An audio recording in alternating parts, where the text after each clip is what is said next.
Alain, propos d'un Normand. Les forces psychiques.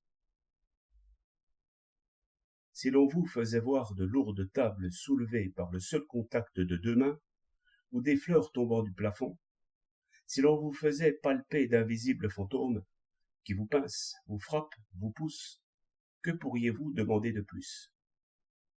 Ainsi parlait un de ces hommes qui, sans aller jusqu'à croire aux migrations des âmes de table en guéridon, étudient dans leurs effets merveilleux ce qu'ils appellent les forces psychiques.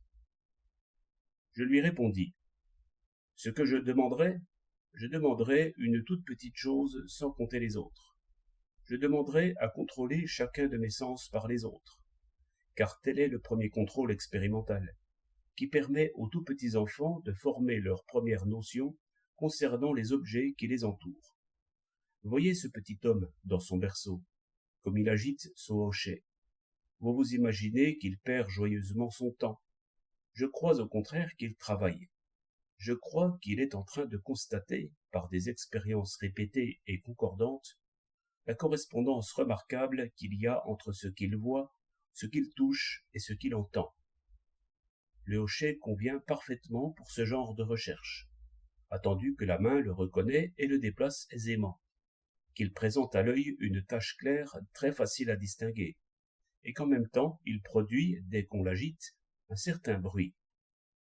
Pour compléter ce petit appareil qui permet aux nourrissons d'épeler la physique, je voudrais que les nourrices y attachent encore un certain parfum et une certaine saveur. Heureusement, notre petit bonhomme a d'autres appareils dans son laboratoire. Il fait des expériences avec tout ce qu'on lui présente.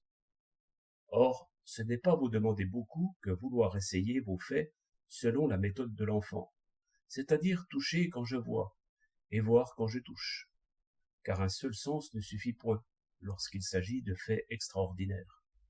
Et il faut appliquer au sens l'adage juridique. Un seul témoin ne compte pas.